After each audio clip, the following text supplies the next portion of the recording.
Hey, what's up, everybody? Welcome back to my podcast. And I know it's been over a month, so I apologize for that. But this conversation with Jamion Christian will make up for everything.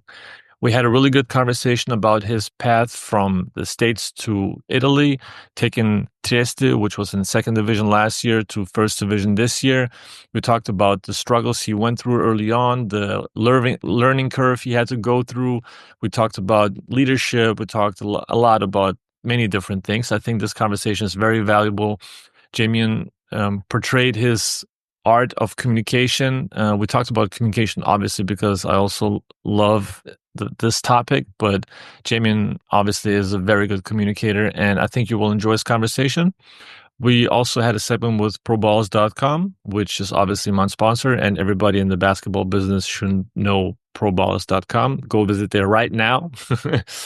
And please subscribe if you're not a subscriber. Please share this podcast with especially American coaches. I think it's very interesting perspective. And I'm sure people in Europe will know more about Jamion Christian very soon. Thanks for being here and see you soon. What's up, Jamion? What's going on, Dennis? How are you? I'm good. We're going in blind, like I said before. We've never talked on the phone. We're just going to roll with the punches. I love it, man. I love a good opportunity to see how professional we can be, and no chance to choreograph it before. No, I think it's not so much about the professionals. It's more about the human part, just the transparency and just roll with the punches, just being open and not really, like people. It's more difficult when people are complex and try to be something they're not, and then it just kind of it feels unnatural. But I think when we were texting, it just started to flow right away. So I think it's going to be a natural one. Yeah, I'm like really excited to ask you a ton of questions as well, because I think you're traveling the world, seeing basketball through a different lens. Hopefully I'll be a good guest. But I'm always super curious, so I'm looking forward to our interaction. Yeah, let's go back and forth. I'm curious to hear some of your questions because usually the guests are. I had some questions before from guests that are also curious, but normally it's I try to hold a conversation, and I believe I can hold a conversation. Otherwise, it's a big part of my job too to be able to hold a conversation. So, but for the people who may not know you outside of Italy, I think it's not. People who have not followed Trieste and have not followed you, they might not be aware. So who is Jamion Christian? Man, now that is a complicated question. If you'd asked me, 4 years ago, I would have said I'm a college basketball coach on the way to trying to become one of the best who had an opportunity to do it. And I was 10 years as a college basketball coach. I was a head coach at Mount St. Mary's at 29 years old. I was a head coach at Siena College, and then I was also the head coach at George Washington for 3 seasons. And I got fortunate with a podcast guest, Michael Archieri, who is my GM here in Trieste. And so just kind of working the world of media and trying to, like you're doing, trying to share positive stories, positive information for people, give hope for people in our sport. Michael was a guest on my show, and when he made the move to Trieste, he had a job opening, and I was the first person that he called about it. So I was really excited about the opportunity. I didn't know anything about Italy. I didn't know anything about Italian basketball. I didn't know anything about Trieste. And we got here a year ago, and we found a way to gain the promotion in the first season and back into the top division, which is an incredible thing, man. I mean, this, but not a lot of basketball people back home understand to be a part of a promotion is just incredible. And it's a big part of European sport that we don't understand in the States. Yeah. But we gained the promotion. And then this year we're sitting right now in 5th or 6th place in one of the top domestic leagues in the world. And we have a chance to really make some noise at the end of the season. So who's Jamion Christian? I'm a guy who believes in connection being our gift. I'm a supporter of big ideas. I'm a person who believes in standing tall for people who are trying to learn and trying to figure it out.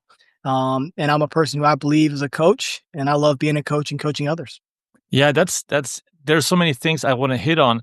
And like you said, like you answered at the end, like because I want the person, I want to know, like people can look up where you coached at, and we're going to talk about the transition, from college basketball to Europe, because there's so many cultural lessons I think that you can pass on to people who are also American coaches, especially who want to come over, but also coaches who are here and may not have that understanding of what it takes to really adjust to a new culture. But in terms of we're going to get to that part. That's one thing I want to separate in my mind. I got some things that I've put together. But in terms of your past, what shaped you as a person that you became, that shapes you as a coach now? So what are like some things in your childhood or some things in the past that you kind of like left such a mark on you that you have to pass it on as a coach? My father was an All-American sprinter at Virginia State University. He traveled with the Olympic team that used to travel around the world, and he's I always say he's one of the fastest men in the world. Now, he might have been the 10th fastest man in the world or the 20th fastest man in the world, but at one point in his lifetime, he was one of the fastest men in the world, and he worked himself into that position. I think when he got to Virginia State, he'd always tell us he was the last man that they added to the roster. When they started their meets, he was the last guy, and he worked himself to becoming an All-American. So, we learn a lot through our parents. And, he didn't tell us a lot of stories about his success growing up, but he talked about the work. My mother was a special education teacher for 35 years. So my brother and I always say we get our patience from her.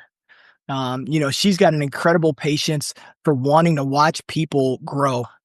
And watching them achieve and overachieve. When you're a special education teacher, the world looks a little bit different. Achievement and success look a little bit different than what maybe we look at in high performance. And she just would take so much pride in it. Both of them were teachers. They both won Teacher of the Year awards a few times, which is pretty neat to kind of experience that and watching them be successful outside of sport. And so that gives us a pretty strong foundation right there with mom and dad, where our dinner conversations were completely different than most. Like we actually, my brother was a college basketball coach. He's the GM for the Maine Celtics now. Let's give him a shout out. Let's give Jarrell a shout out. Give a shout out to Jarrell Christian. Yeah, he's going to listen to that. So he's incredible in his own right and all the things that he does. But we would sit down at the dinner table and we never talked about Jarrell's performances or my performances ever.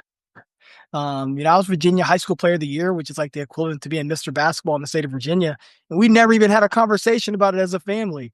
The only thing we ever talked about the only thing we ever really had a chance to listen to was mom and dad talking about their students, talking about how they were trying to help people improve and really being sacrificial in everything they had to do. And I think that's got my brother and I off to really, really gave us a really good foundation for who we are today. Sure. I think, and I learned it as I went by, as I got older, of how important the parents are in terms of your childhood education, and not just like the ABCs, but the values that are implemented into you, the virtues that you learn along the way. There's so many aspects to parenthood that I don't understand because I don't have children, but I feel on myself where I'm able to, and where I'm at, I wouldn't be at with my parents without having the right ethical compass. I think it's one thing that I think defines a person, and you can sense. I have a really good understanding and a sense of when a person is being intentfully or has a good intent or a bad intent, and those things I think you can, through your parents and through how they formed your childhood and the surroundings that I grew up at, that my parents put me in. It just kind of helped me to have to develop a little sense for the good and the bad, and then you behave a certain way as well. And I think, like from your hearing, that you also were exposed to a lot of information early on that was more socially valuable, and it can shape you as a person along the way. And you could distinguish and be able to make decisions on your own when you were growing up, and then you could distinguish between right and wrong along the way.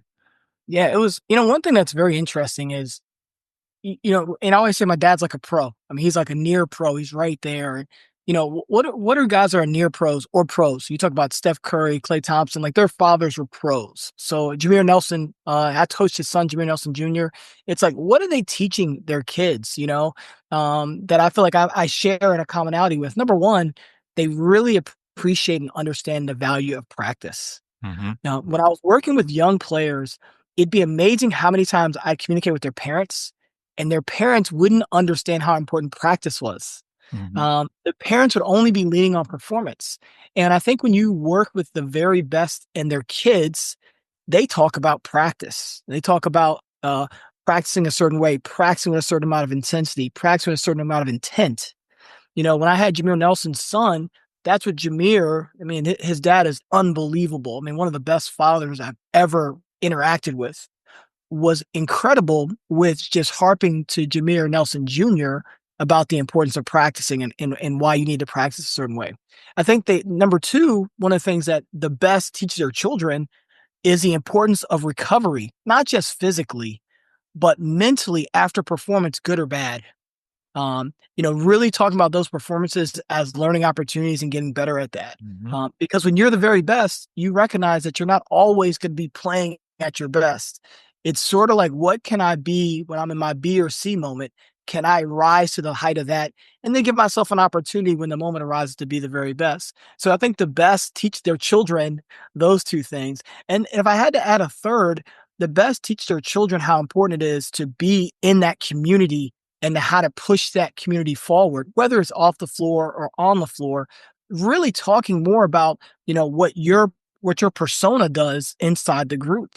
And so, I think I learned a lot of those things from my father because he was sort of like a celebrity within our community.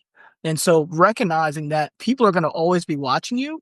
And what does that mean? Well, it's a huge responsibility, but it's a huge gift. To have that kind of influence with people and amongst people. And so I would always say, like, those are kind of the three things that, when you work with pros and you work with their kids, they're doing a great job of speaking about those things. And I think that's given guys like myself, but also pro NBA pros, their kids, in a huge advantage.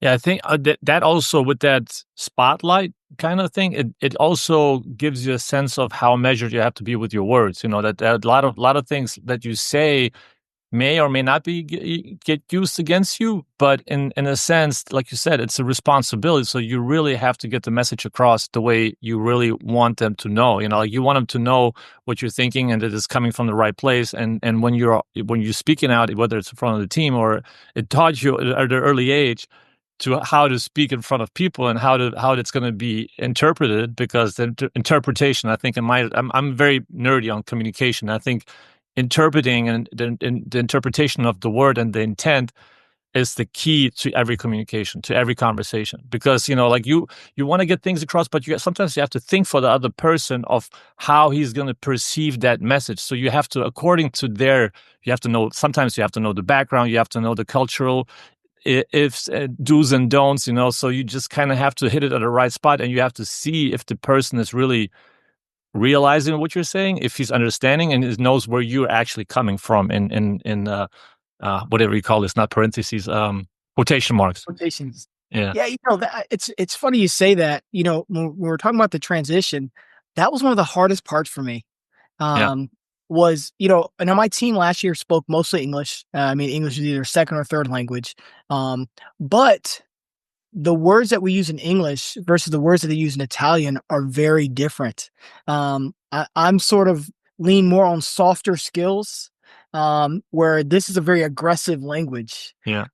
And so in my 2 years here, I've had to really learn, and I'm not there yet. Okay. I'm learning. Yeah. What kind of vocabulary to use and what kind of moment that sits with our guys who are the domestic guys here, who are over half our team.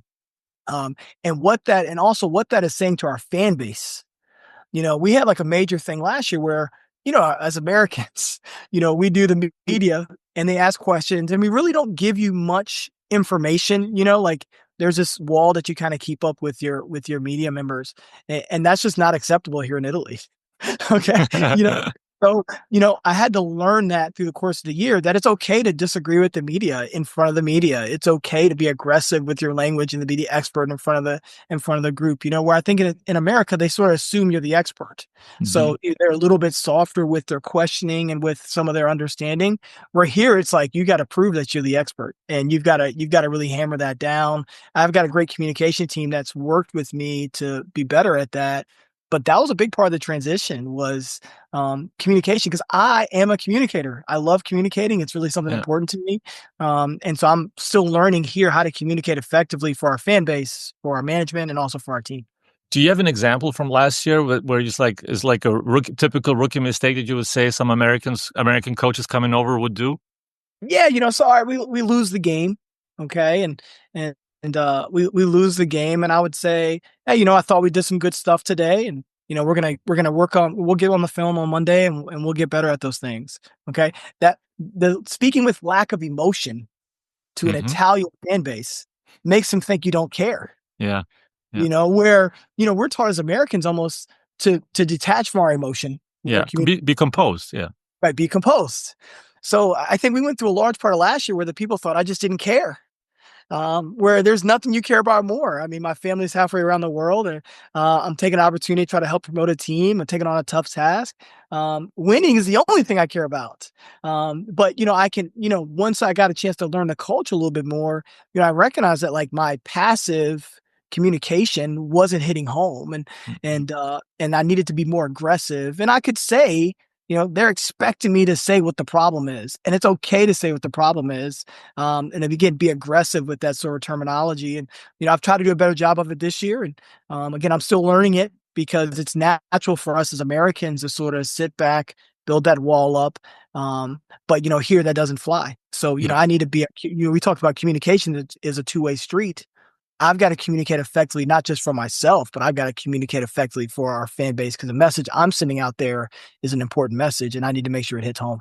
Yeah, you got to make sure that they know that you know a lot of Yeah, times. Yeah, yeah, like that's how you got to get it across. And that's the thing that in Europe, in contrast to the States, is where the fans are so passionate and invested that if they see somebody not being with them, it's like yeah. there's like it's going to be, oh, you are you with us or you're not with us, like this that kind of thing. And I remember, I don't want to call out, like there was one coach that was coaching Lithuania, and it was just kind of, he was politically correct in a lot of the press conferences, and the Lithuanian media is so educated in terms of basketball. It's like, come on, man, like we know what we see, like this, be genuine, transparent, and that's, I think, to have to strike that balance of being genuine, knowing that the, like, understanding the mistakes that you did, sometimes even admitting to your own mistakes. We all make mistakes, but in regards to being,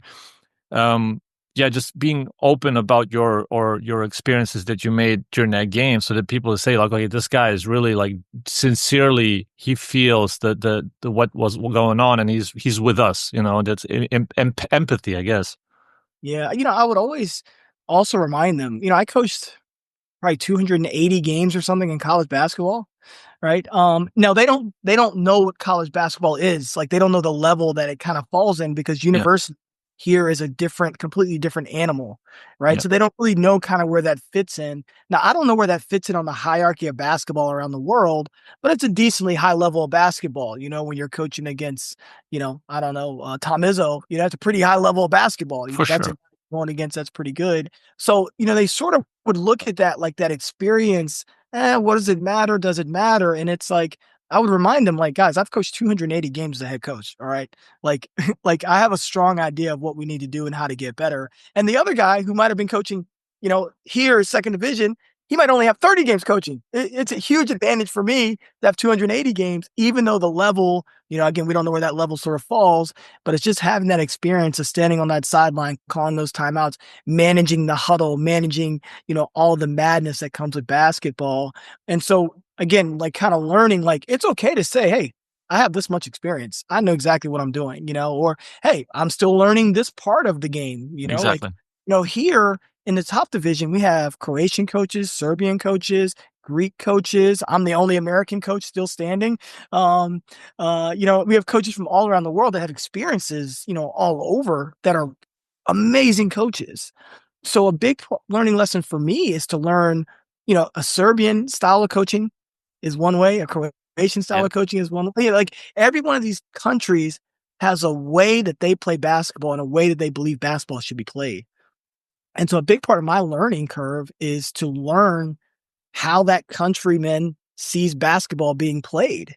And without having that experience of knowing that, that is a weakness on mine that I've got to pick up that somewhere and ask a lot of questions and gain a lot of information because there's certain tendencies that each one of these countries sort of have with how they believe basketball should be played. And so again, like admitting that I'm still learning the coaches, and just being open and honest about that. Yeah, that's the thing that I think a lot of people, especially in the fan base, they don't understand that out coaching another coach means you have to understand how he's thinking, what Yeah. the coach is thinking, and like you said, for every country, every nationality, or every coaching style and cultural background, there's a different style, and they develop their style over time. There's certain guys that are very rigid, and they stayed that way the whole time. And a lot of guys they're fluid. They adjusting to the roster they have. They're adjusting constantly, but they have some sort of principles that always go by. And you learn that only. I mean, you had to learn on the fly, and it's pretty significant to move up a team from the second division, first division in the first year. I mean, that's a lot of people underestimate that achievement, I think. Yeah, I think it's happened here in Italy one time in the last 25 years where a team went down and came right back up. Yeah. And we did it in such dramatic fashion. I mean, we went 9-1 in the playoffs, which is I think the best win percentage in the history of the playoffs here in Italy. First American coach to ever to be the head coach to promote a team. Just a ton of fun things that happened. But last year was a tough year. I mean, we got off to a great start. Our import got hurt. For people that don't know, in A2 basketball in Italy, you only have 2 imports last year. Now I think they have 3 this year. But you have 2 visas. So these visas are the greatest value maybe in all of sports. They say the quarterback in American sports is the most valuable position. Absolutely not. These 2 visas are the most valuable position in all of sport history. And one of our imports got hurt in January. And then you have to make a decision, like you can release them and try to add another import with a visa, or you can hold firm. And we made a decision to hold firm. And, he didn't come back until April, so we had Yeah. to maintain for 3 months without a really valuable piece. A guy who was probably going to be MVP of the year. I mean, Justin Reyes was averaging 20 and 11 last year when he got hurt. And, we made the decision. And like I told my ownership, I did tell them this. They were like, "Oh, what do you think we should stay with?" So I said, "Look, we can stay if you want, but it's going to be a cold winter." It's going to be a cold winter. But I had a great ownership group that stuck with me. And we got everybody else in the group better as we went along and became more versatile. And then when he came back and, we were just a much better team. And it proved to kind of be the chess piece that put us in that championship series and ultimately, being the best team, one of the best teams in our league. So the visas are that valuable because of the pricing? Because they just the league just assigns you 2 visas for a year and that's it? Like you use them as that's it, huh? Yeah, you get 2 visas. Now they get 3 now. And the A1 we can have up to 8. Yeah. You can only play 6. Yeah. But in A2 last year it was 2 visas. And there's no exceptions. So you couldn't even really add a third. And the only way you could add a visa was if someone was playing in Italy for over a certain number of games and they had already gained the visa base, like kind of earned the visa. So those players are movable. But again, I mean, how many players are that are movable? It's not a that very limited market. Yeah. Yeah, it's a very limited market. So, we decided to hold firm and we got an unbelievable team. Our team rose to the challenge. But there were some really dark months in there. And like we talked about with European fans, you can lose 2 games in a row, maybe, but you start to get to 3 and 4, and that crowd can get a little bit testy. But I tell you what's been great with the promotion is that I really feel like our city and our team is kind of on this wave together now. Mm-hmm. That they didn't feel like it was easy to get back, that we kind of all hung in. And we rode the rough sea to get the boat to shore. And now we're kind of all feeling the benefits of it. I mean, I think we're second in our league in attendance this season. I mean, we're basically playing in front of sellouts every single night. And it's because our city, I really feel like they've been a part of this journey to this promotion and they really feel connected with it. Yeah, that's the visa part is kind of similar like in Japan. In Japan, they do get a couple more visas, but the thing is that it's hard to get a visa, so the process takes longer. That's why it's hard to cut the player in Japan unless something just crazy goes down or something that's very unique to that situation, because it takes a while to bring in another foreigner. The whole just bureaucracy part of it. That's why I was wondering about the visa part. But when you are aiming to become a coach at a young age and envision yourself as a coach, how much does it differ of what you're envisioning how you're going to be as a coach and how you are as a coach now? And I'm still like you're still becoming, because JJ Redick said it somewhere, and I don't at his podcast long time ago. And I don't know where he has that from, but it's like the saying that you've never arrived, you're always becoming. Is one of my favorite sayings, because you are always become, you always change. You have to be fluid. You have to absorb information and interpret it and make something out of it and see what lessons you can take from it. But I'm wondering about you, how you envision yourself becoming and what you are now. And obviously you don't know what you will become in the future, but how big is the difference? I always say, like, you either coach how you were coached or you coach how you wanted to be coached. Mm-hmm. And I wanted to be coached in a great environment that allowed everyone to rise to become their best, where there were no distractions on wanting to become your best and the way to become your best. I think leaders build environments, and environments allow people to rise or allows people to fall. And so I've really tried to really focus as a head coach on building the right environment. We really, here we talk about trust is like the first foundation. We talk about being all in. We talk about being connected. We talk about being present in the moment, and we talk about competing.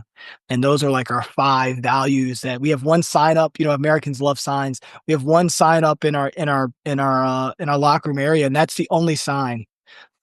Because I really feel like if we can do those 5 things, I call those, like, I spent a year out where I was doing some consulting with a lot of different coaches from around the country. And I was taking some classes at the University of Penn. So I was like really diving into a bunch of different stuff. And we call those our elite team status. When you reach all 5 of those levels, you're now an elite team. Mm-hmm. And elite teams outperform about 20% more above what you would maybe guess they would. So that's like our goal. And I wanted to be the head coach that kind of provided that for our team.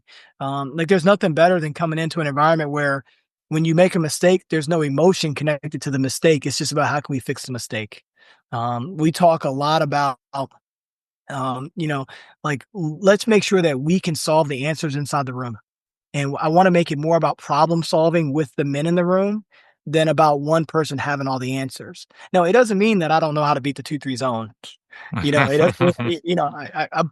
I feel very, very confident I can beat a 2-3 zone, but it's more about like empowering the group to be better than what it has been, to Mm-hmm. be aggressively learning what we need to learn to go be at our very best.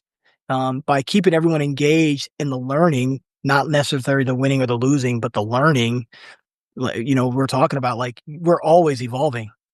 The learning allows us to evolve. It allows us to evolve faster than most places and coaches that create these kind of environments. And so as a coach, I've always wanted to be that person to create an evolving environment where learning is at the forefront. Yeah. So take me through that last year a little bit, because coming over and experiencing that, coming to Europe, Yeah. what did you feel like as the early adjustments with the team? Like, we talked about the cultural parts with the journalists, with the fan base, but with your players, the cultural adjustments you had to learn on the fly, basically, of how they want to be coached. In regards, in comparison to college players, how they need to be coached. Now you're dealing with pros, and coming, as an American coach to Italy, whereas it's a rarity, then you have to kind of establish yourself on, and I'm not like, I don't know how much patience there is normally, Yeah. like, so there has to be a trusting environment, first of all, and you create an environment probably from yourself. But what did you feel as a human when you came in? Just kind of like, was there something where you felt like, man, there's a lot of doubters in here, and I have to, like, I want to prove everybody wrong? Well, there were definitely a lot of doubters. I mean, there Yeah. were doubters inside our locker room. Yeah. Yeah. But I always say, like, if you're going to be a strong leader, you got to build believers as you go. Mm-hmm. Very few leaders started out with everybody following right away. I mean, you've got to build believers with how you interact with them every day, how you interact in bad moments. One of the things I thought was great for our team actually was when we lost games, how we responded. And in particular, they would talk about how I would respond. Like, we would lose a game or 3 games or 4 games, whatever it was. We'd come in, we'd go through our game grades like we normally do, no emotion. We talk about the things we need to get better, no emotion. And then we talk about the plan that we're going to do to get better at those things. They were used to being coached with a lot of emotion and Mm-hmm. coached really hard, which I don't necessarily think is bad or wrong. That's just not the way that I do it. And it doesn't mean that I don't turn on emotion when I need to turn on emotions. Mhm. Yeah, You know, yeah. I think people automatically assume that like that I'm like soft, and I don't think anybody who's ever played for me would say that I'm soft. Okay, I don't think that's what you were characterized with me. But I think there's an appropriate time for that. It's you gotta be firm. You gotta be firm at the right time. Exactly. Yeah. Like, and we're gonna operate a certain way. Like when I put those 5 values up, we're gonna do those 5 things. Mhm. And we're gonna hang on those 5 things. We're gonna do them at the highest level, and we're gonna learn and get better and learn and improve. And Mhm. really just trying to make it about those things. So when we had some really tough moments early in the season, I mean, we lost. It was crazy. I mean, we lost like a game in December. We started off like 4-1 or something, and then we lost like 2 or 3 in a row. And I mean, they were already chanting for me to be fired. I mean, it was incredible. I mean, I'm telling you, you don't know basketball, and you don't know how badly you want to coach basketball until you got 5,000 fans, your own fans, chanting for you to be fired. Like you don't know, like how badly do you want to do it? How Yeah. badly do you want to prove that you can achieve this task, right? But it was incredible. My point guard, Michele Rouzier, we're playing at Piacenza, and our one of our imports is away on away, and we win this incredible game. Ariel Falloy hits a bunch of threes, scores 26 points, whatever. And after the game, Michele, he and it was a tough moment. It was when it first started being a tough moment. He goes, "I'm really happy for you." And that's when I knew we were sort of, like, because I stayed pretty firm, no matter how people treated me or operated to me, I didn't really waver. I didn't come in the locker room and waver. I mean, I stayed the same. One thing someone asked me a long time ago in an interview, they said, "What's one thing that people don't know about you?" And I said, I'm a much tougher guy than you think. Mhm. And in that moment, I need to lean on that. But also in that moment, I needed to lean on those guys some. Mhm. Uh, and so in those tough moments, because we responded the same way as a coaching staff, and we just kept working on getting better, and we kept being positive and improving, and not you can be positive and still get better at the things you didn't do well. Mhm. I think it's this connotation that this overall positivity means you don't adjust. And no, we were adjusting and getting better and working on those things, and I would say we were working on those things fearlessly to get better. And so I think we built a good level of trust because we went through, 4 or 5 games in a row we lost and getting completely booed and stuff thrown at us. And, you go through, the European experience, you go through that. And, but we all stood tall. We all stood firm. We all stood together. And, I think we'll always have lifelong bonds because we went through that. And ultimately, it made us so much tougher as a group because any kind of outside negativity that just pushed us all to the middle. Yeah. We really walked out and felt like, oh, this is just the 10 of us. This is just 11 of us. Yeah. Um, and I think that really pushed us together as a team. And ultimately it was one of the biggest reasons why we had success because we had no other choice. We couldn't look left or right because we had no one that supported us on the left or the right. We had to look at one another. I remember there was this incredible moment in the toughest part of the season. We had this picture taken. We have media people taking pictures all the time. And took this picture of practice from overhead. And we were locked arms, but we were decently far apart. In the toughest moment of the season, they took the same picture, and we were just locked arms naturally. When body languages start mirroring each other, Mhm. our Mhm. energies are synchronizing together. That's when a team really moves. And so I took the picture from the beginning of the year. I put it on the film session from the beginning of the year to where we were near the end of the year. And everybody had basically taken 2 more steps forward. Everyone was really Mhm. all in. And I told her, this is when I knew we were gonna be all right. Because we could have all taken a step back, and we didn't naturally do that. We all took a step forward. And I think it's those kind of little things that, as a leader, you gotta acknowledge those improvements in tough moments. Mhm. I think when you're able to do that, you can keep building on those tougher moments and really come out ultimately being as successful as the group can become. I think exactly that is the most rewarding part of coaching. It's like the winning is just like the end, like winning the championship, obviously, like that's like everybody is just there's a whole bunch of things going on there. There's the build up towards that. And when you see the bond happening, you feel it. You feel that some things are changing within the team, and your team is coming closer together. And it feels like nobody can beat you. Like you go out there with a completely different demeanor because it's a unified, it's a union. And Those things, I think, I remember also when you're in the locker room or you see like those guys are just out there for each other, and nothing's going to destroy them. Even when they lose, they still win in a way because it brings them even closer together. Yeah, and that's what, I mean, you're exactly right. That's what makes it so much fun. Yeah. Is like, can we as coaches do the things that we need to do and say the things that we need to say and create the environment in a way that needs to be created to push the team closer together so they can go accomplish great things? Because it's any team, just about any team can achieve some level of greatness. Mm-hmm. But if all parts are not working together, it'll never get there. And the majority of the teams that you play against, they just don't have the capability to get there. I would say, like, do you have the capacity to reach your full capacity? And I think when you're adding people to your team, does this person have that? Because that's a connective energy. When I get one guy who's a capacity and another guy that's, now everyone starts to have that capacity, and the team can fly almost on its own. I want to write that down. People like that, I think it's really important. Like you said, that's a.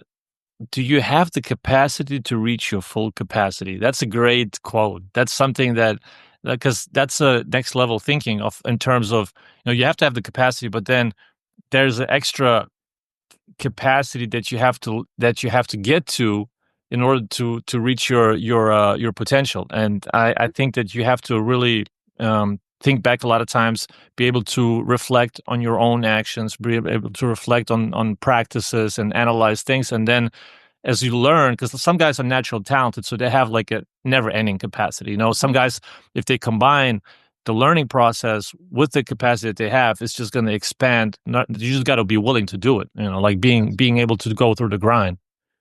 It's you're in scouting, so you recognize this. I think we had, at one point in Mount St. Mary's, which is low major Division I, and then Siena, we had 18 out of 23 guys play professionally overseas. Right? Like an incredible, like it just doesn't happen, right? And then we got to GW, and we kind of had a bunch of guys. Now we have like Jamison Battle, who's playing in the NBA, and I coached Jalen Pickett at Siena, but we had a bunch of these guys. And none of these guys were like highly rated players, or none of these guys, Jalen Pickett, when we took him, someone told us he was a Division III player. We took him, moved him to the point guard spot, and there's a week he beats Zion Williamson out for freshman of the year of the week. But I always felt like with a guy like Jalen Pickett or Jamison Battle, or even Jameer Nelson Jr., I felt like they had the capacity to reach their full capacity because they were so hungry. Mm-hmm. They were so hungry to learn. You would sit down with, like, I remember sitting down with Jalen Pickett, and I had just gotten to Siena, and he was an available player from Rochester, and people were kind of playing him at the 2 and the 3. But he's a guy who, like, he played football. They won football, and they were state champions in football or something crazy. They played basketball. They're like the best basketball team. He played City Rocks, and he's the guy you could put on the floor with all these really good players, and they like win with City Rocks. And I remember just, sitting down with him, and I was like, he's like 6'4", his body's built kind of boxy, and I remember I did this thing with the recruits where I write a play on the board with terminology. And the first play is fairly simple, and then I erase it. Say, all right, you draw it back for me, and he has to give me the terminology. And then I did the second play and the third play. And Jalen Pickett's the only guy that I've had that got to the third play. And not only did he memorize the terminology, but he asked me a question. And I said, this guy has something, like he's fucking really smart. Excuse my language.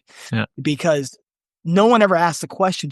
Everyone is so caught up in the terminology. And the final term could be like, hook 1 down X, like, it's like a lot. It's like 6 or 7 things that you're putting together, hook 1 down X, hammer, cross, something you may never do in a game. And he got to the end and said, well, if they do this, should we do this or should we do this? And like, yeah. And like, he just was like quick, with it. And that's when I said, we're taking this guy. I don't know what position he is, but his ability to process information in real time, and when you talked about basketball, his eyes are moving like this, like he's visualizing the spots on the floor, and you can see that he's engaged with it mentally. Again, like having the capacity to reach at full capacity. I didn't necessarily know he'd get drafted by the Nuggets, but I did feel like he become the very best he could become. Mm-hmm. And I think that's all you can really ask people to do. Yeah, absolutely. I mean, that's what you're aiming for, right? Like, just be the best version of yourself every day, and try to become the best version of yourself, whatever you can become. Like, just aim for the highest parts of yourself, and make sure that you maximizing without. I think there's also a difference between are you pushing yourself too much, or is it easily like pulling you towards it? Like that, if you pull and you just you naturally want to grow, you have to be interested in it. If you're not really passionate and engaged, then you're not gonna be fully, you're not gonna grow to that capacity. If you're engaged naturally and you're obsessed with it, you're gonna go through the roof. And like you just this is the only way. Yeah, it's so, like when you're really, it's amazing how the world magnetizes things for you when you're working in a genuine way. Mm-hmm. Sort of the things that you're always wanted come to you way, way more easily when you're not getting in your own way. When you're able to just let the world bring to you what it will, and you just said, I'm just going to bring my effort, and I'm going to bring my mindset, and I'm going to bring my kindness and my being genuine towards it. I think people really often struggle with that, especially in America. We're a capitalism society. So we're like, get in what you can. When you have leverage on something, you leverage a situation. Mm-hmm. That I will say that's an interesting dynamic being in Europe, coming from, a really heavy capitalistic society. We'll talk about that later, I'm sure. But I think that ability to allow the world to bring you what is meant for you, yeah, instead of trying to fight for it and chase it, but I'm going to fight for myself to be the very best I can be. Mm-hmm. So whenever it falls for me, my opportunity, I'm ready to go and attack it with everything that I have. That's exactly like and I can judge it only by my experience, because I prepared myself for what was coming without knowing what was coming. But whenever it arrives at that situation, and I'm not talking about playing, because playing was deterred by injuries and things happened the way they happened. But now I'm probably in a better situation than I may have been as a player. But in regards to preparing yourself, going through the process, and doing things without cutting corners, and doing things the right way, and then once the situation presents itself to you, you're naturally ready for it, even though you still have to learn a lot. But you have the capacity, and you want to learn. Then you're not naturally going to absorb all the information that's thrown at you. But you already have a foundation. You already know what it takes to go through the grinder. I hate to admit it, but my college coach got me ready for some of the worst situations. My college coach and me, I had a still year of eligibility because of my redshirt year, and I finished my degree in college, and I was like, I'm signing a contract in Europe. I'm out. I'm sorry, I'm out. Like and there are some things that I was looking back at, like the guys I was going to war with every day. They made it to the Division II Elite Eight. It was like, oh man, like that's something that I wish I could have had it with them, But on the other hand, like I could not bear it. And he prepared me from some of the things that, just the mental grind, just to fight through those situations and be gritty. I had some of that when I came to the US, and those things helped me, like, just naturally to be just competitive. You always want to prove yourself, and you get tried all the time. And I think the more you go through those trials and tribulations, the more you're ready for when they come again. If you give in, you're gonna continue to give in. And I think that's once you start fighting through it, you're gonna continue to fight through it, because you just don't want to be on that losing end. Yeah, one of the things, can you have endurance for the battle? Mm. I mean, battle is not just the battle without, but it's the battle within. Mm-hmm. Like I follow this guy, David Goggins, who's like this, like marathoner, I'm sure a lot of people are familiar with him. And it's like, that ultra marathon idea is like, that's the game of life. Can I be the best at the ultra marathon of the game of life? And not worry about the 5 miler, but do the best I can at 5 miles, and do the best I can at 6 miles, and do the best I can at 7 miles, and sort of stack these opportunities in front of me so that I have endurance, for the I was consulting with some coaches the year I was out. So I had probably 19 to 20 coaches I was working with. And I would always try to help them have endurance for the battle. Like, coach, it's November 17th.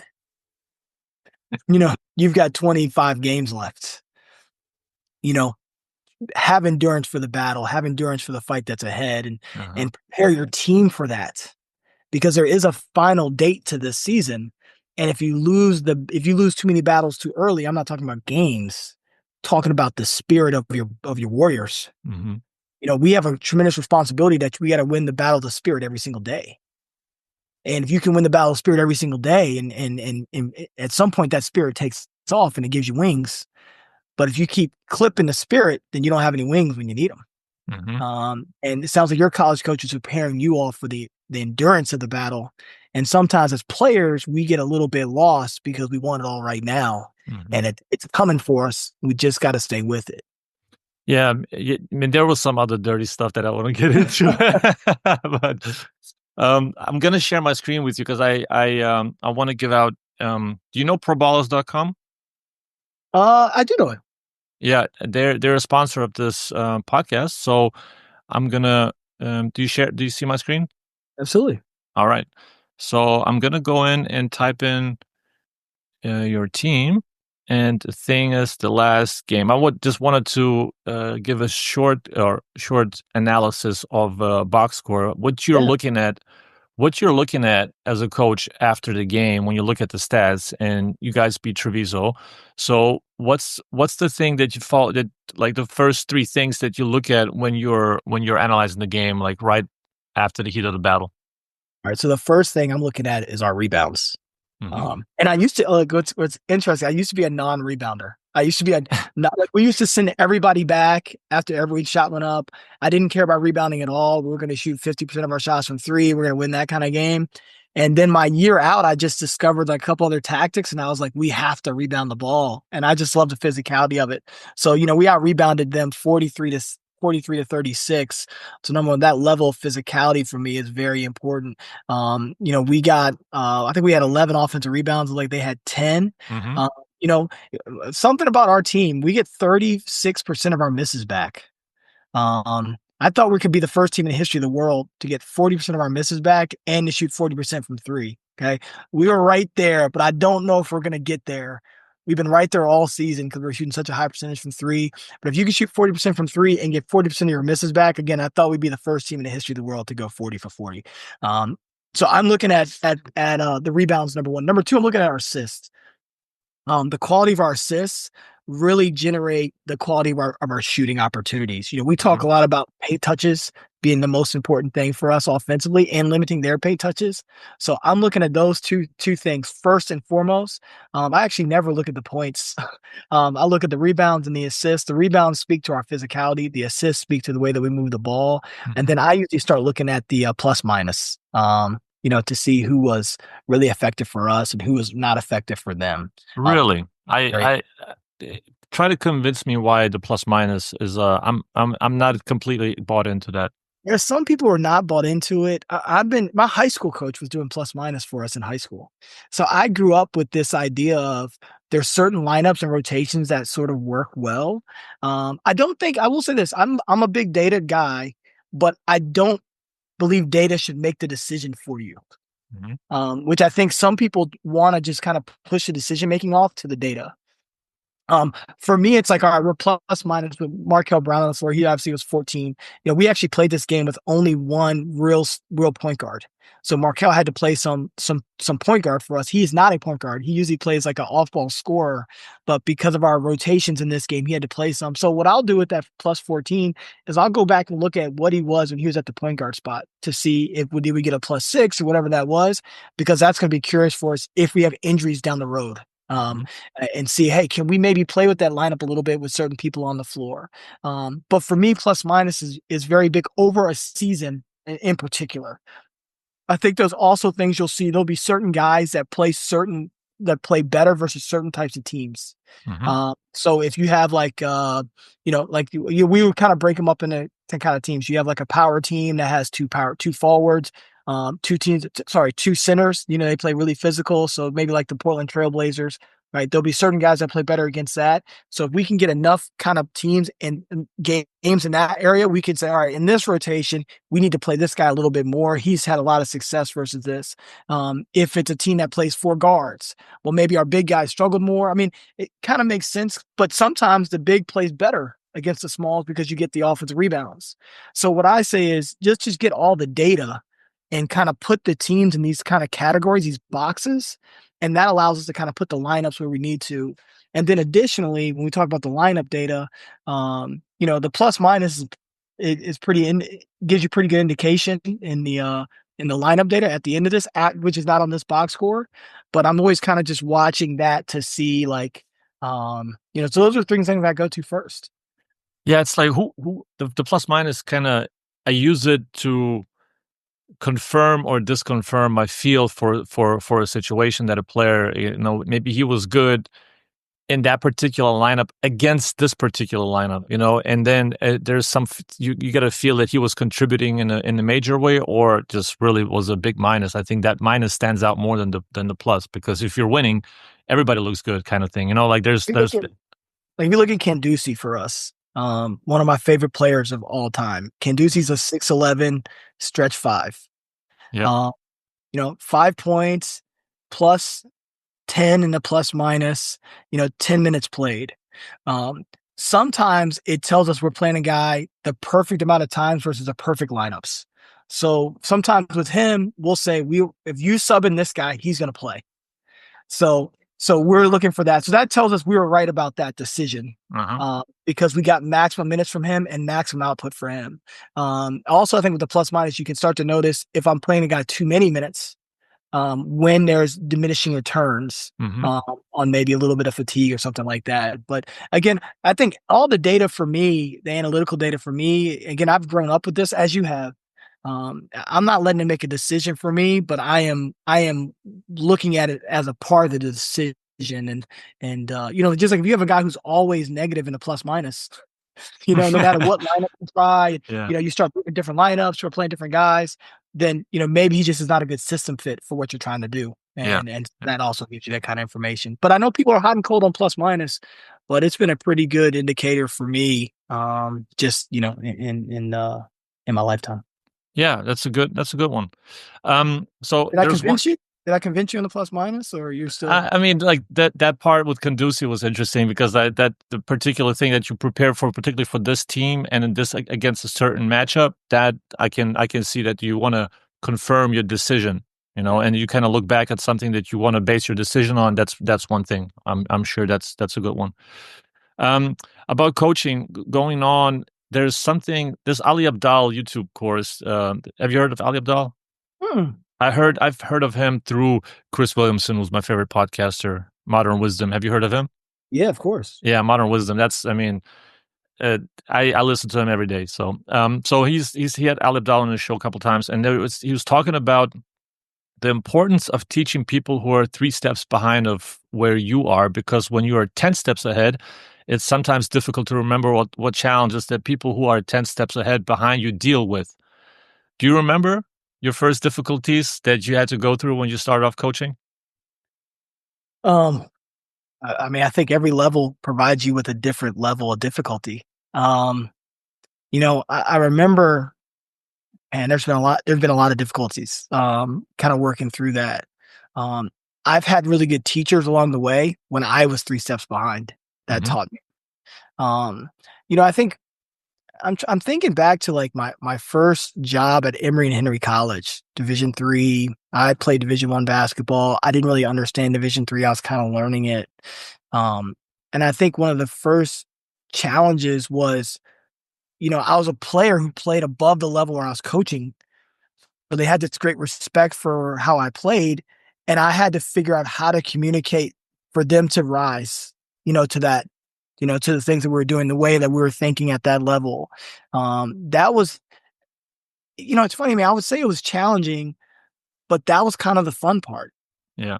It was like, man, like, I'm going to help you, they're like, oh, Division I, you guys do this. And it's like, all right, well, yeah. And this is how we do it. And this is how hard we work. And, it's not just that we're on scholarship and we just we play basketball 2 times a week. We play every day. We lift every day. And this is the mindset that it takes. And, helping helping someone who wants to aspire to get to that level learn the work ethic that it takes to get there. So I would say that was definitely one of them.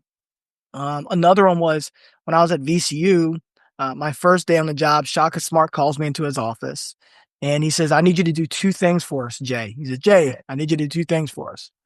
And I'm, coach, whatever, I'm like on the tip of my toes. He goes, number one, you need to make Troy Daniels a pro.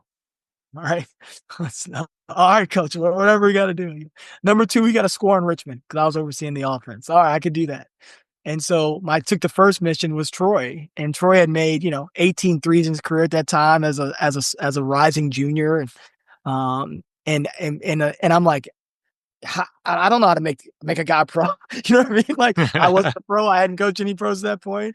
But you kind of just go into it with an enthusiasm and a hunger that is a little bit different, and a willingness to do whatever it takes. And Troy was a pretty hard worker. What Troy Daniels is an incredible person who wants to get the most out of himself. And like many of us at the time, maybe didn't know the layers that he could go to get there. And I was just there saying, man, I was just saying to him, hey, man, I'm at the gym, man. Whenever you want to go, whenever you want to be here, man, we'll make 250, we'll do whatever. And, I thank God every day for him because, he allowed me to coach him. He didn't have to allow me to do that. And we worked now. I mean, we worked and he was there and he was happy to do it. And I wouldn't say he was always happy to do it. But he was there and he was eager and he was focused. And, that's a challenge when you have a lofty goal, of a guy becoming, one of the 400, the 450, whatever the number is. Right. And then to watch him work himself into becoming that sort of player, he always had it inside of him. You know what I mean? I think he always had it inside of him, but it's just about sometimes you need someone there right with you and encouraging you and showing you the way. And, it's a joy to watch a guy like that be able to get to the NBA. Yeah. Yeah, those lessons along the way, I think at that moment you may not realize everything that you're learning and processing, and then afterwards, like, oh man, those little nuances here and there that kind of shape me, in a certain way.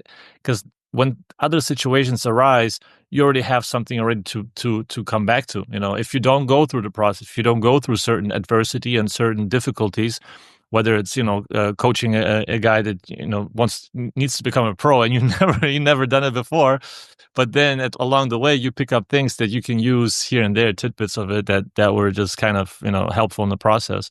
And with him it was like, I mean, he was always this incredible shooter.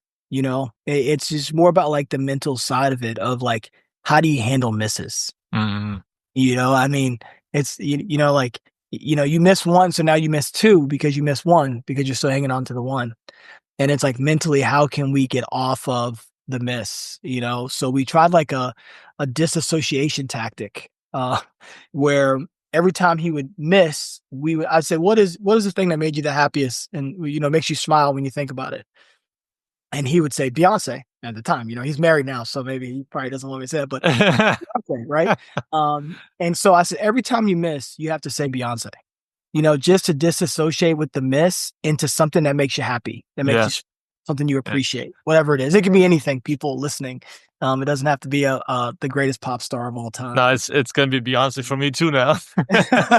But I think just having that kind of mental practice of disassociation from that at that time. Now, I think that worked at that time. Then you graduate to another level, you kind of find something else and whatever. But, it was just the first time to try to just give him something where he wasn't hanging on to the misses and learning how to learn from the misses and not regret it. So let me ask you this, because coaches go through the same thing in a different way. How do you eliminate negative self-talk? Whether it's during the game, after the game, like how do you not decompress after the game? That's probably a different avenue to go to, but negative self-talk, like, oh, I should have done this. I should have done this. Like you have to move on quickly. How do you disassociate yourself from the bad decision making? That's an incredible question because that's the journey of self. Really, I mean, I spend all week trying to pump myself up with the right information so that in the key moment, I'm not having those kind of thoughts. I would say I've worked like my lifetime to try to put myself in the right position to keep thinking the right way. I'm a big meditator. Okay. I do a ton of meditation before the game. I meditate through the week. I write journals, affirmations. I just think there's so many things that you need to do to make sure that your brain Mhm. is in the right position to go be what you need it to be. And recognizing that your brain is a muscle that's that's that just wants to protect you from any kind of hurt and pain. And that you've got to trick your brain to believe what you believe.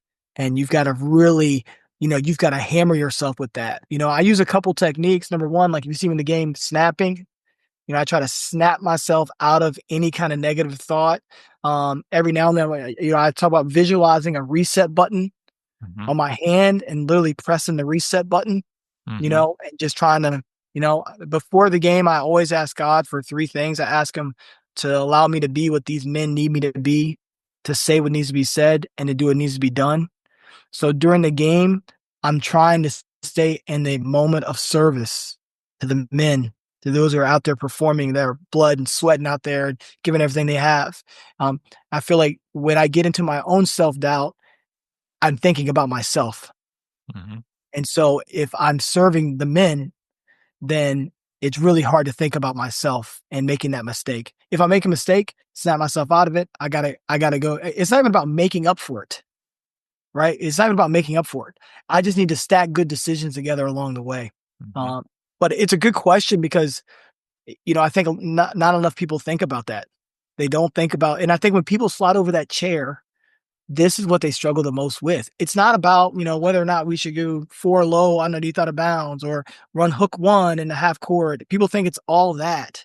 It's literally like, and I've learned this because when I was at GW, I was in a horrible mental space. We were in COVID. We had tanks on campus. It was a shortened season.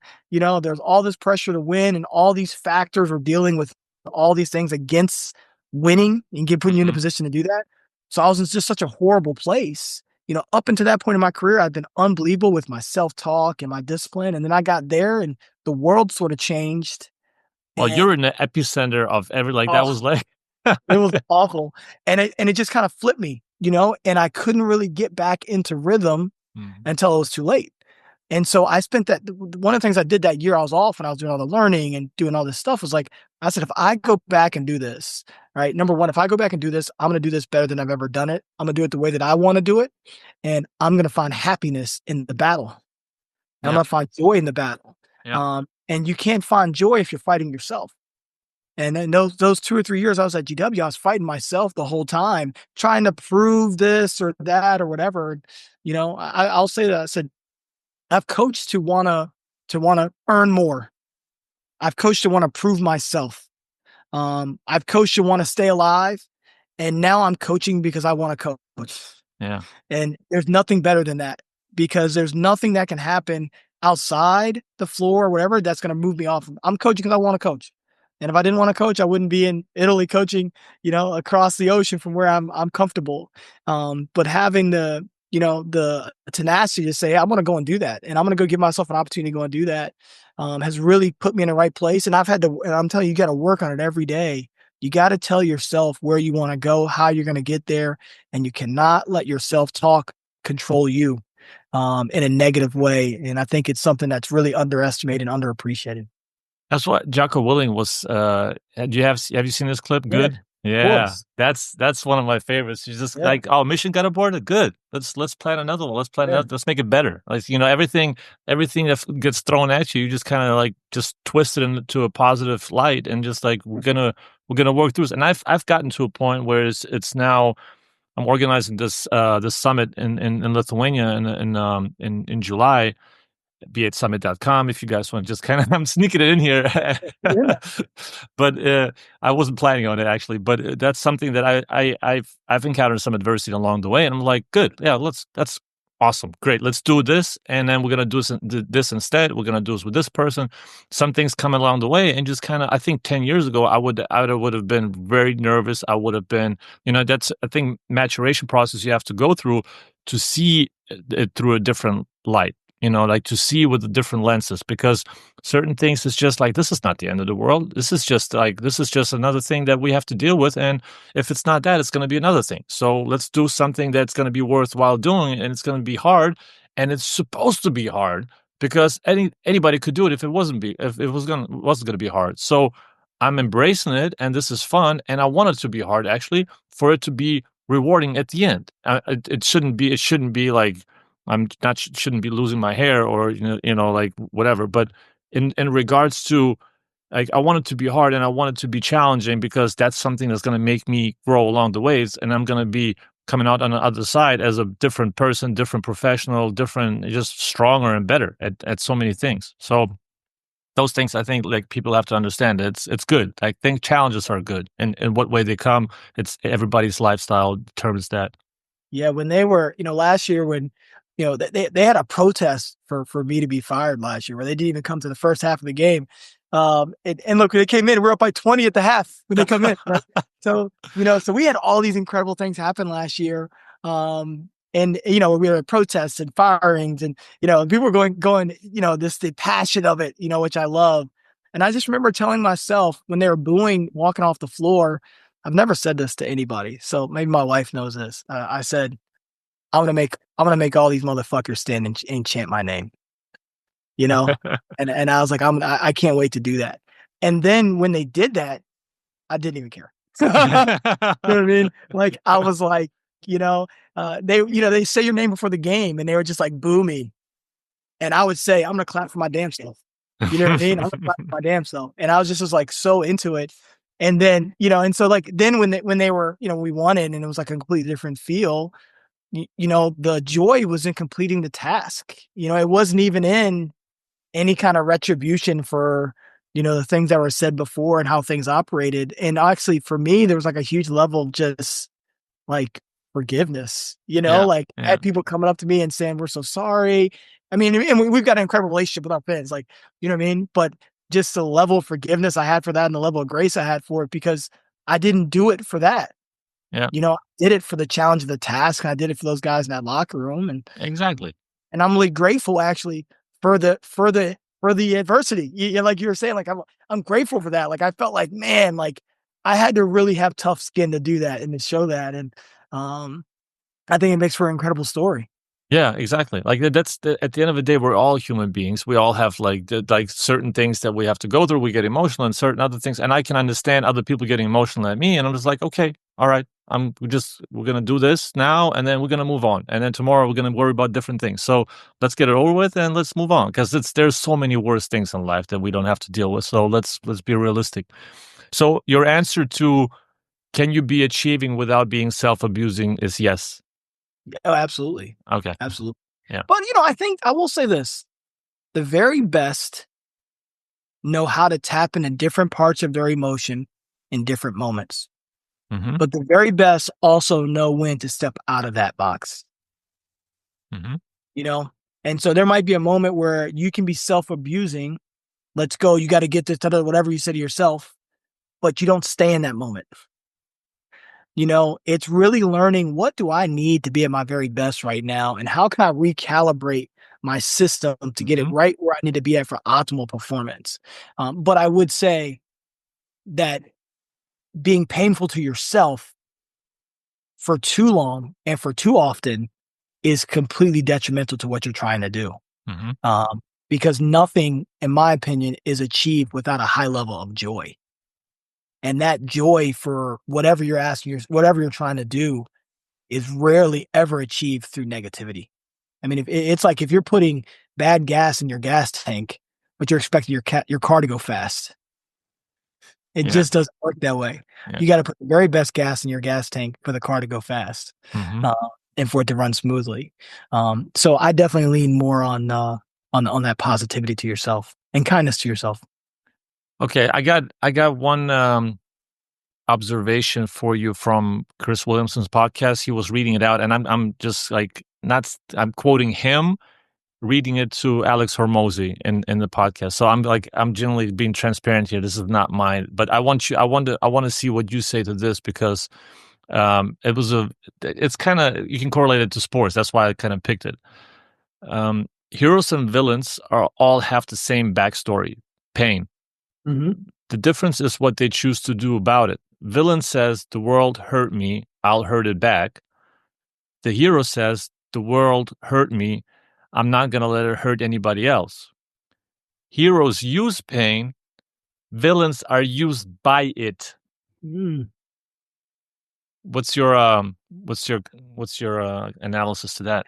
I use the heroes and villains a lot with our team.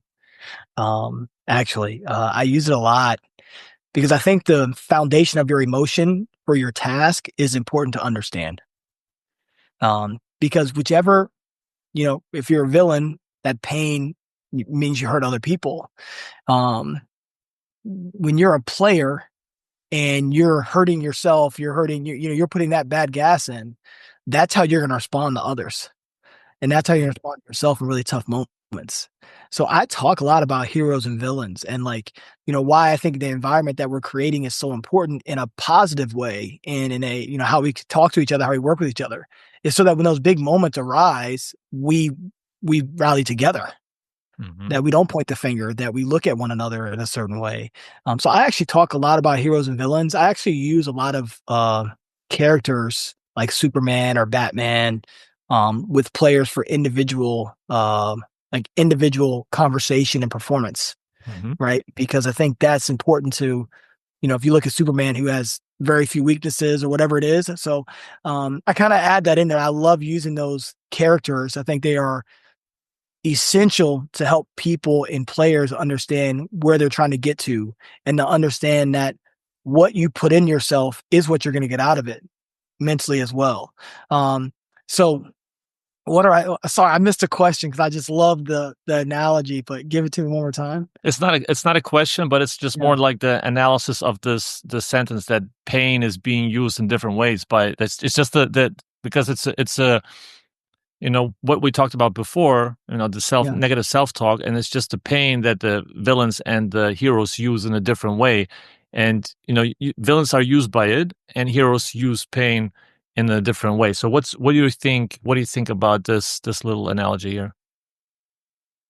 I think in basketball, we're going to come across a lot of players who are going to get to our level who have been using it as villains.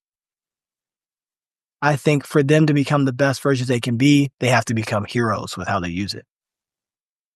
You're gonna come with a guy who's been from a very maybe impoverished background, a trauma-filled background. He's now become a great player because he's tried to get away from that pain and from that trauma. That pain is still there. That pain is still empowering them. Pain is all around them. At some point in their career, that pain will start to push them downward. It'll sort of become overwhelming. For them to be their best, we've got to be able to take what they've learned there and flip that into a hero, into becoming a hero, so that they can help other people. I think that's for a basketball player, for a lot of basketball players, that's the character arc. Is you've been a great villain to yourself, and now you need to become a great hero to yourself, in order to get to that next level. That's what I've seen interacting with a lot of young people through basketball. Yeah. No, that's cool. That's very cool. You ready for my ATOs? I throw them at the end of the podcast just to kind of. Before we go into, why did you stop your podcast? I should have kept doing it. I'm disappointed that I stopped doing it. We were, man. I think we got up to 60 episodes. It was really we were top 10 on Spotify for the year. Man, wow, we're killing it. The company I was working with, we kind of split up. And I didn't really have I didn't have a co-host. There's some things that, you do this now often. It's like, I wish I had a producer, because a producer helps you kind of get guests and this thing is all powered by really quality guests. And so, I was kind of leaning on my good friends, and we're bringing in guests and doing that. And we had an editor, and we kind of had all this stuff building company. And then we kind of broke up, and guys kind of started doing other things. Every day I wake up, I think I want to do it again. I think, I wish I had a co-host to do it with. And, I've watched, now everyone does a podcast. I was doing it 4 years ago or 3 years ago. I was kind of on the front end of that. Yeah. So, maybe I'll come back. I really enjoy doing it. I love being on your side of it, where, I'm asking questions and bringing in really, really interesting people and finding out, their story and helping them share it with people. And I really, really enjoy that. Yeah, it's I didn't. There was some certain things that happened through this podcast that I didn't expect to happen, and it was like it was a unexpected network effect that I experienced on my travels with my job, that opened up avenues into different people that I didn't expect. And then you get random messages, or you random people come up to you and it's like, "Ah, man, that episode was really good. I really enjoyed it." And no incentives or anything like that. It's just kind of, you can see it's genuine and sincere connection. So that really, I think the podcast, besides learning and besides sharing opinions and sharing thoughts, sharing my experiences to people and with my guests to make other professionals better, I think that's very rewarding. And the other part is also like the side effect of it that I didn't expect of it. But yeah, like the people they get to talk to. There's a lot of professionals that listen to this, and I think that it's very helpful that you share your backstory. I think there's so many nuances that people need to understand of multicultural coaching. That's such a challenge that a lot of people can go through. Some Europeans that go to the U.S. they probably experience the same thing, and now vice versa. Like there's so many things cross culture that are happening, and now I was recently in Japan also that I usually get a guide when I go to cities, and I just spend a couple hours with a local guide one-on-one, and I just drill him with questions about culture, about communication, about how to get to people to this and this. Japan is just such a unique, and that's a whole different podcast. But those things, I think, especially in cultures like that are Far East or completely different than what you're used to, that's when you learn to communicate in a different way, and you learn to grow as you're dancing a tango together, and you're trying to figure out which way to turn and how to do it. So I think this is the fun part of the podcast. You're learning along the way, and you're figuring things out, and then you can add on top of that. Yeah, I mean, the number of things that I took from my podcast. I mean, we had Daniel Pink on. He wrote a book called The Power of Regret. And he does, when they write these research books, they're researching for X number of years and they have all this data. And so, one of the themes we had last month was no regrets. And I can use like some of the data and stuff that we had with them and, just what that feels like, feeling like you left something, you regret a lot of times the things that you didn't go for. Mm-hmm. And it's like, man, let's not have any regrets, man. Let's just leave it all out there, see what happens. We'll walk out of this. And so we had talked about that, we had Ethan Cross on, who right now is like one of the hottest selling books in the country. He's like a good friend of mine now. But you just have these kind of like people on, like you said, you can really get connected with, and you can ask them whatever, you have their full attention for 45 minutes or an hour and 15. Yeah. And any question you've ever wanted to ask them, they give you the most genuine answer. And that stuff is really cool, man. And I appreciate what you get to do. And I'm jealous. I wish I had the chance to do it more. I would still do it. But the workload of it, it can really be really tough if you don't have like a producer and an editor and stuff like that. So yeah, I have some people in the background that are helping me, like this guy doing the video, like putting it together. I'm uploading it. I mean, it's like I'm glad the sales let me do it. I'm very fortunate of having the flexibility and the autonomy to do this kind of thing. And they know I'm going to be responsible with what I say. Like it's not like I'm going wild here. So ATOs, what's your favorite follow on social media? Ooh. Oh man. That's a tough one. David Goggins, we have one. I don't follow him. I don't follow David Goggins on social media. Okay. So I do this thing. This isn't a great answer. Okay. I do this thing where I try to clear my algorithm every month. Wow. Okay. So I kind of dive into different things each month. Wow, that's cool.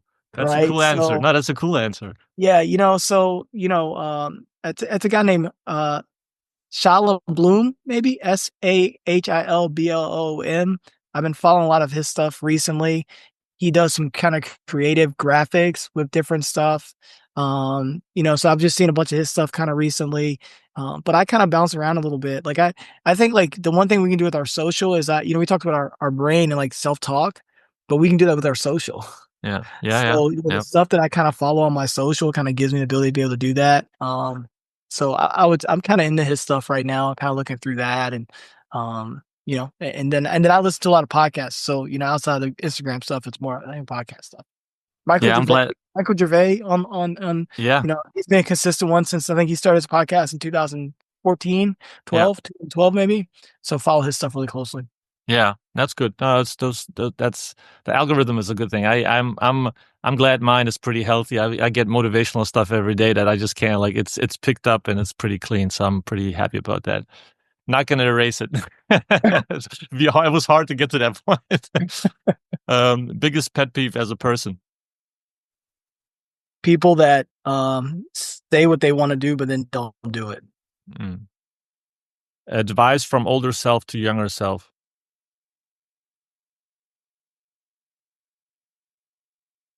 You're gonna achieve greater things than you could ever dream of. Stay with it and keep being yourself.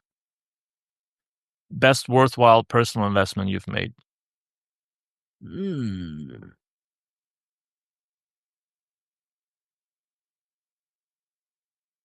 I took a speaking class. Um, it was a 6-month speaking class that I took. Um, it was one of the best things I was able to do. It was great because the people that I got to interact with. One thing in sport is you only interact with athletes and people that think like athletes. For me to get into a room with creatives, and I'm a creative, I was writing short stories in colleges for awards and was going to be a newspaper writer. And, I'm a creative, and I'm a basketball coach. So I'm trying to create in that space. But to sit with other people who are true creatives, they make their money and their living off of being creative, off of speaking on stages and different technologies that they've built and, different stuff like that. Like that was a really great investment. Mm-hmm. It really taught me to think differently. It showed me that I could fit in other rooms, where you don't always feel like you can do that. You know what I mean? Like until you sit there and then you sit down and you go, wow, like it's all leadership. Mm-hmm. And I've been a leader for 12 years I've been a CEO of a company for 12 years, or and a lot of these people are aspiring to have that sort of leadership. So you kind of feel like this is where I fit into the world a little Mm-hmm. bit differently. Yeah, So it was just an incredible experience to do that. that is cool. What's something you believe in that other people think is crazy? um, hmm, that's a tough one. Something that we believe in that other people think are crazy. I believe we can get to 40% from three and rebound 40% of our misses. That's crazy. It's a Um, good one. That's a full circle moment right there. think we can be the first 40-40 if we could just tag up at the right level 90% of the time, real coach's answer. No, I really believe that each of us are more talented than we believe. We do need some luck. We do need to work. But I think the biggest thing that you got to do is you got to believe that the universe is at work for you. And I think the world tries to tell us that the world is against you.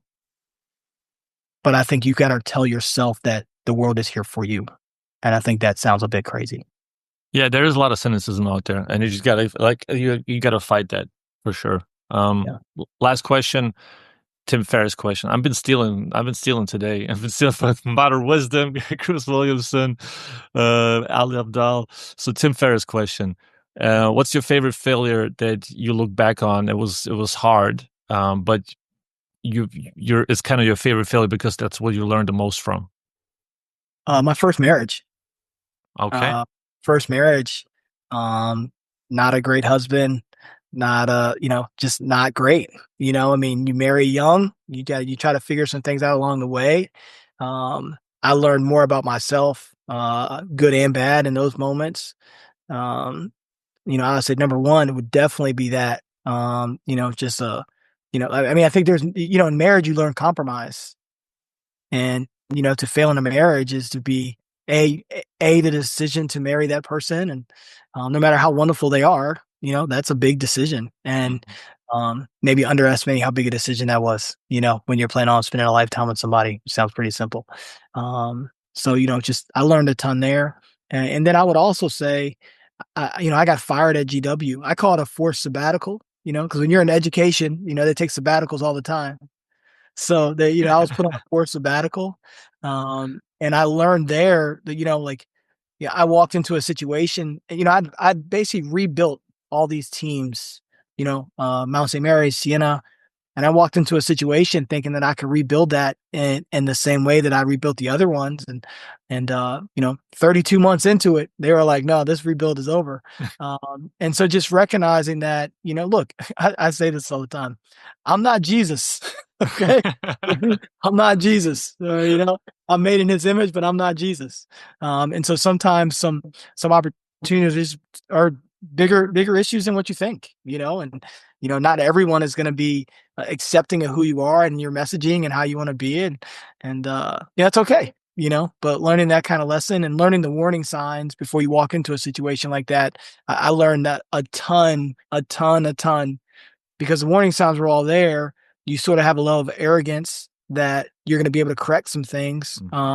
That sometimes some foundational things you're just not going to be able to correct. And so having the wisdom to still trust your instincts after making a poor decision, I think is, one of the most important things you can learn. Yeah. Well, Jamion, you're not Jesus, but you are Christian. I enjoyed this conversation, man. It was a great one. I really, I'm enjoying watching you from the outside. I enjoyed watching you happy winning the first game in the cup, and it was like something that we haven't met. That's the first time we've talked, so it felt like it was as fluid as it gets, and I'm glad we got to do this. Thanks, brother. I appreciate you having me on, and man, keep shouting the good, man. We need it in the world, and I appreciate you, and stay safe. Thank you. Stay safe, everybody. Peace.